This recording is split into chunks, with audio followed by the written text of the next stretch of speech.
आपके साथ मैं हूं अनुजा।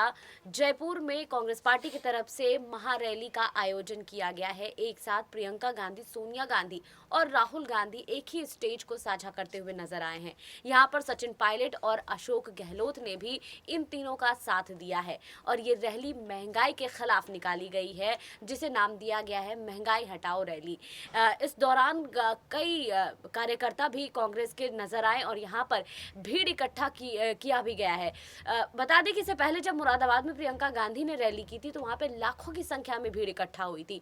वही चीजें यहाँ पर भी देखी गई है और इसके बाद से जो रैली हुए हैं उसमें लगातार सचिन पायलट जो है अपने बयान जारी किए हैं।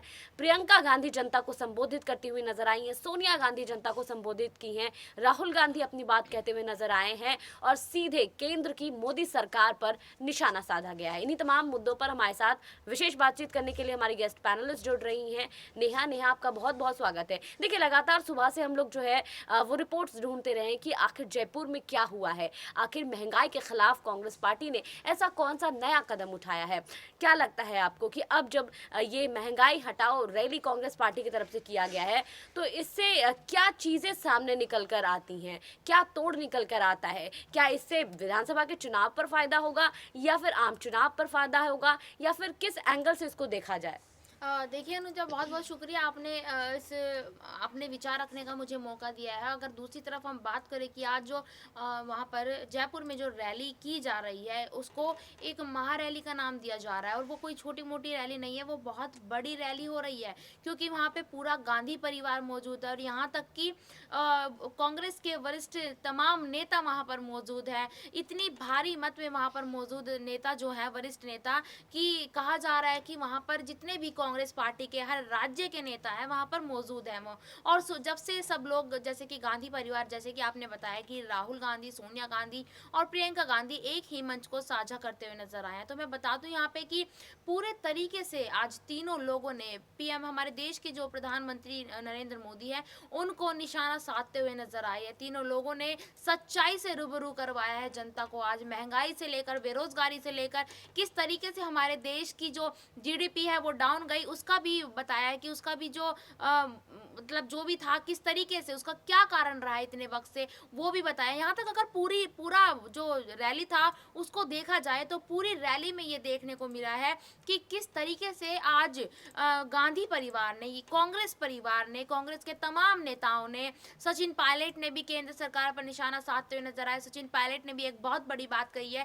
सचिन पायलट ने जनता को बताया कि जिस तरीके से आपने कृषि कानूनों को वापस ले लिया, मतलब आपके अंदर इतनी ताकत है, जनता के अंदर इतनी शक्ति है कि इतने एक साल तक लगातार आप धरने पर बैठे रहे और आपने काले कानूनों को निरस्त करा दिया, तो आप महंगाई को भी खत्म करवा सकते हैं। तो सीधा सीधा सचिन पायलट का कहने का मतलब ये था कि जनता चाहे तो कुछ भी कर सकती है। जब जनता काले कानूनों को निरस्त करा सकती है तो जनता महंगाई को भी हटवा सकती है, अगर जनता में यूनिटी होगी। और दूसरी तरफ राहुल गांधी भी अपने बयानबाजी करते हुए नजर आए। राहुल गांधी ने भी अपने हिंदुत्व को लेकर बहुत बड़ी बात कही है, मोदी सरकार पर निशाना साधा है। और दूसरी तरफ सोनिया गांधी भी कटाक्ष करती हुई नजर आई है। यहाँ तक कि अगर ऑल ओवर देखा जाए तो आज कांग्रेस परिवार ने पीएम नरेंद्र मोदी को पूरे तरीके से घेरा है।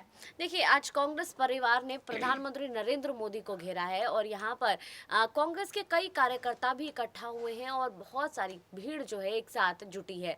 इन तमाम चीज़ों पर लगातार जो है हम निगाहें बनाए हुए हैं। इस बीच जो है प्रियंका गांधी का बयान आता है और वो कहती हैं, प्रधानमंत्री पर निशाना साधते वो कहती हैं कि प्रधानमंत्री सिर्फ पर्यटन पर ध्यान देते हैं, सिर्फ वो घूमते फिरते हैं, लेकिन किसानों से वो बात नहीं करते हैं, किसानों के बीच नहीं जाते हैं।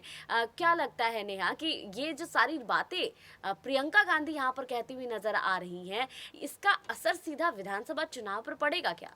देखिए अनुजा, जिस तरीके से प्रियंका गांधी गांधी ने ये बात कही है, अगर देखा जाए तो उन्होंने बिल्कुल सही और 100% सही बात कही है, क्योंकि ये सच्चाई है कि उनके पास एक साल से किसानों से बात करने का, किसानों से मिलने का और उनके साथ बैठकर वहाँ जहाँ वो धरना प्रदर्शन कर रहे थे, एक बार भी वहाँ पर विजिट करके उन्होंने ये तक नहीं देखा कि किसान वहाँ पर कैसे रह रहे हैं।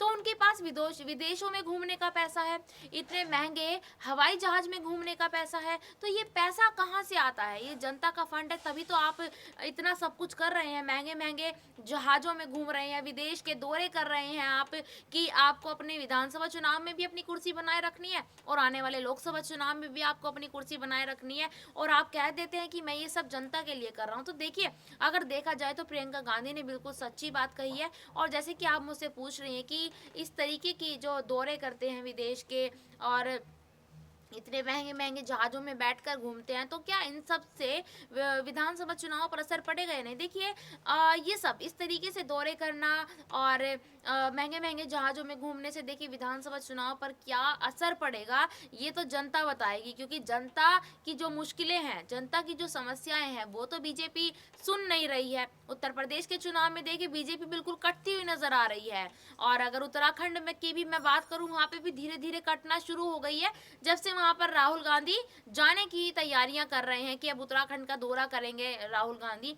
तो धीरे धीरे देखा जाए कि यूपी विधानसभा चुनाव से तब वो कटते नजर आ रहे हैं, और उसके बाद 2024 में जो लोकसभा के चुनाव है, उसमें भी कहीं ना कहीं मोदी सरकार इस बार अपनी कुर्सी का खतरा मंडराता हुआ नजर आ रहा है मोदी सरकार को। देखिए, इस बीच जो है सोनिया गांधी, प्रियंका गांधी और राहुल गांधी जो है केंद्र की मोदी सरकार पर निशाना साधते हुए नजर आए, और इसकी तैयारी कह सकते हैं कि जयपुर में जब रैली का कार्यक्रम आयोजित किया गया था, उससे पहले ही जो है कई कार्यकर्ताओं को अलग अलग क्षेत्र में काम दिया गया था, और कोशिश की गई थी कि कांग्रेस पार्टी ज़्यादा से ज़्यादा लोगों तक जुड़ सके, ज़्यादा से ज़्यादा लोगों तक कनेक्ट कर सके। लेकिन इस बीच जो है ये खबरें भी सामने आई हैं कि ये जो रैली है कांग्रेस पार्टी की, इसे दिल्ली में आयोजित करना था, लेकिन प्रधानमंत्री नरेंद्र मोदी की तरफ से इस पर मुहर नहीं लगी। प्रधानमंत्री नरेंद्र मोदी ने इसकी इजाज़त नहीं दी, उसके बाद इसे जयपुर में किया गया, और यही सारी बातें नेहा सचिन पायलट भी कहते हुए नजर आए हैं। कितनी सहमति आप जताती हैं इन बातों से? सचिन पायलट ने जो बयान दिया है, उन्होंने कहा है कि प्रधानमंत्री नरेंद्र मोदी डर गए थे, इसी वजह से उन्होंने ये कार्यक्रम दिल्ली में आयोजित नहीं करवाया, फिर इसे उन्हें जयपुर में करना पड़ा। देखिए मुझे, मैं बता दूं एक बार कि जो ये महंगाई हटाओ रैली थी, इसका 3 तारीख को फाइनल डिसीजन आ गया था, और तब ये कहा गया था कि 10 तारीख को दिल्ली में ये रैली होनी है।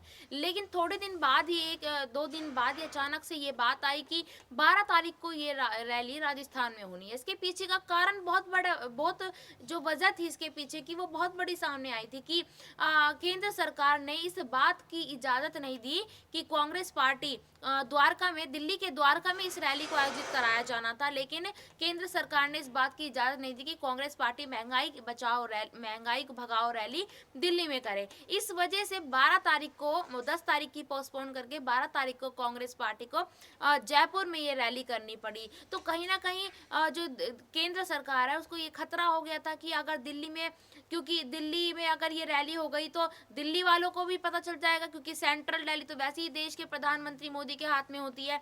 दूसरी बात, तमाम जनता, क्योंकि सेंट्रल दिल्ली यूपी के पास भी है, हरियाणा के पास भी है, हरियाणा की जनता भी आ सकती है यहाँ पर, यूपी की जनता भी आ सकती है, राजस्थान की जनता भी आ सकती है। तो देखा जाए तो आसपास के जो भी राज्य हैं, वहाँ से दिल्ली हर कोई इंसान आ सकता है। लेकिन अब ये बात हो रही कि सिर्फ राजस्थान के लोग वहाँ शामिल है, तो इसी खतरे की वजह से दिल्ली में जो रैली होनी थी उसको खत्म करने के लिए मना कर दिया था केंद्र सरकार ने। देखिए, केंद्र सरकार की तरफ से कांग्रेस पार्टी को मंजूरी नहीं दी गई दिल्ली में रैली करने के लिए।